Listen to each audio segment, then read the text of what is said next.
Number 16, Bethpage Black. Back here with Chris Broussard. We're going viral. The Pelicans hit the jackpot yesterday, getting the first overall pick in the NBA draft lottery. And with Zion Williamson presumably headed to New Orleans, no one is happier than their ticket office. Guys, you think Zion will bring a couple of extra people to the Smoothie King Center just based on this reaction alone? Settle down. And those folks better be working on 100% commission, or that's one of the corniest damn videos I ever seen in my life. You know what, though? Good for New Orleans. It was a tough year for them. Oh, I'm happy for them. Yeah, it's great for them. Those fans, too, are, hey, Saints fans, you got lucky. You had a 6% chance of getting Zion. You now got him. Are you over the blown call in the conference championship game now? Yes, Sports gods smiled upon you. No. Exactly. Not over there. That chance to go to the Super Bowl. And the Pelicans going to lose a lot of games, Hey, quickly, who put this Hostess cupcake on my chair? This would be like me putting a piece of gym equipment on Nick's chair. They're in the building. That was a good one. That was a good one. Oh, let me say it again. They're in the building. Oh, they're in the building? Yes. Thank you.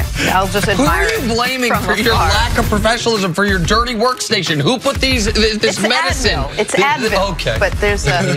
let's move on to the Golden State Warriors. They won their second straight playoff game without KD, taking down the Blazers in Game 1 of the Western Conference Finals. 116-94 was your final. Steph Curry, especially dominant, scored 69 points combined in the two games. All right, Broussard, are the Warriors proving they'll still be the NBA's best team if and when KD is out of there? Look, I've said in the past, when KD leaves, or if and when he leaves, Golden State will still be the favorite to win the championship. They'll still be the best team in the league. That was based on them winning their third straight ring with KD, okay? But now we're watching them without KD. They look tremendous. They're 31-4 without him. Now, have they proven yet that they're better or they'll be, great without him? Not yet. They're in the process of doing that. They got to win the NBA Finals without him to really show that they're going to be the team to be in the NBA. What if they win the NBA Finals, but he's back?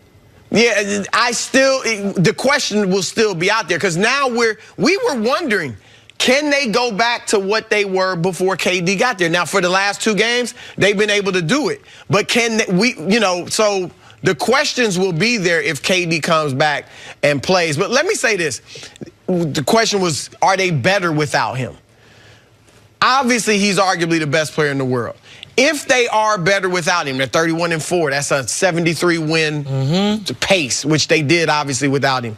It's not really an indictment on KD. No. That he's not great. Basketball is about chemistry, and it's a team game, teamwork. One of the best teams we've seen recently was the 2014 Spurs that ran over LeBron, D-Wade, and Chris Bosh. Who had more talent? Great Miami. Right? Miami by Tim Duncan was a shell of himself. Yes. Manu and Tony Parker were at the end of their prime, if still there. And Kawhi was a baby. Averaged 12 points a game. Right, but the teamwork, the passing, the shooting, the playing five-man basketball. So if Golden State is indeed better without KD, and I think that's a legit question, it's not because he's not arguably the best player in the world. It's just because the chemistry and the teamwork and the strategy can be better without him. Quick question.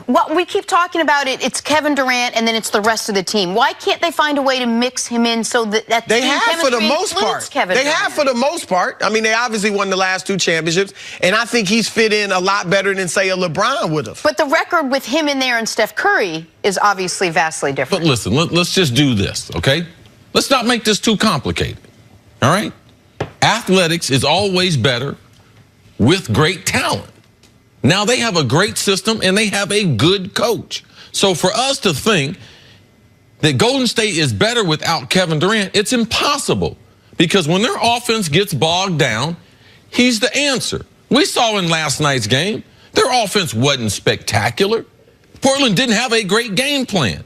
And in those times, Kevin Durant, they don't have an answer for. So let's just look at Golden State, the way they were before and the way they're going to be after Kevin Durant. And you can see, even in last night's game, Portland, 6 minutes, 5 minutes to go. They're right in the game, and Portland played awful. They had an awful game plan. Their backcourt did not play well. In the Houston series, let's not get consumed with them winning that last game where Steph Curry scored 33 in the second half. Houston was right there. If we go to a game number 7, Houston can win that game. So let's not overreact to the 110 minutes that we've only seen. And this is not, to me, Houston is not the best team in the NBA, and Portland is definitely not the best team in the NBA. I believe Toronto and Milwaukee would both be a better matchup. I do believe they would be one of the favorites, but we've seen this system now, and we've seen it for 5 years. All right? There's 7 more teams that shoot more threes than Golden State. So teams are used to seeing it.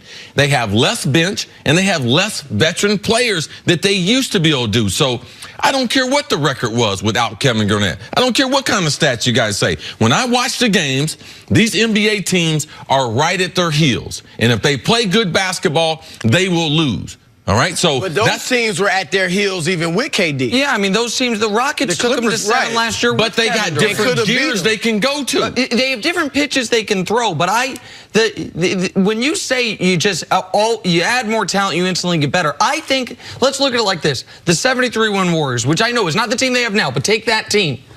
I think they would have been better than the Olympic team we could have built that year. So if you would have taken the 73-win Warriors, connected like that, playing at that level against, you take your pick of whoever the next 12 players in the league are, but you can't have guys off the Warriors. You can't have Steph, you can't have Klay, you can't have Draymond, obviously. I would have liked the Warriors in that series. Hold on, LeBron and KD? No. I mean, I can't believe you would take those Warriors over LeBron, KD, and whatever center's going to take advantage of not having a center. The point that I'm making is that it is not always in basketball just the best collection of talent. I agree with that. And so it is. But if you let me start a team, you start with your system. I'll start with talent. Well, so I'm gonna pick the players before I pick a coach or pick how we're gonna play. Okay, but so let's look at it like. But you are gonna try to pick players that fit together. Well, I'm gonna get interchangeable stuff. So I'm not going to have all guards. I think most people believe Kevin Durant has more talent and is better than Steph. He's the best player. Okay, but right now, if the Warriors could only keep one, there is no question Steph Curry. They want Steph. Now, the flip side, the Knicks. Does that have anything to do with they drafted Steph? All right? They understand him. Steph is more predictable. Steph might be a better leader. Are all those things included in there? I will take all of those things out, but what I will have Just saying because the ball handling and the shooting. And because they built a team suited for Steph Curry specifically. They built a team that can hide his weaknesses and put an emphasis on his strengths. Now, the New York Knicks, let's just pretend for a moment Steph was a free agent this offseason as well. And the Knicks could pick one of KD or Steph. They, without question, would pick Kevin Durant. Because Kevin Durant can fit in any system. Kevin Durant can create a system upon himself. So these are, to me, different questions. What I know is the Warriors, if in Game 5 against the Rockets, Steph had been the one to pull up with a calf injury and Steph was out, then it is a totally different situation. The Warriors without Steph Curry, even with Kevin Durant, are very beatable.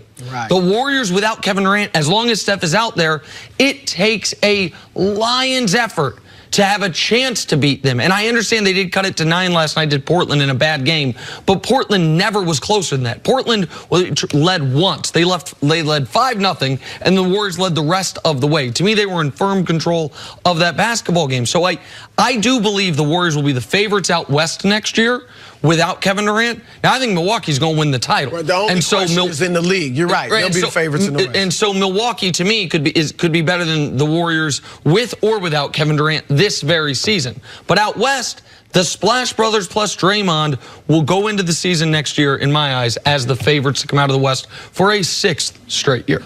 All right. What? But I was just going to say, look, I hope Kevin Durant leaves. Because I want to, and not just because it will balance out the league, that's one of it, but I want to see what these Warriors are without him. Again, yeah. See if they can recapture this version of Steph. Yep. All right, Broussard, thanks for joining us today. As always, take a break. Coming up, can Kawhi lead the Raptors in an upset tonight? Next on First Things First.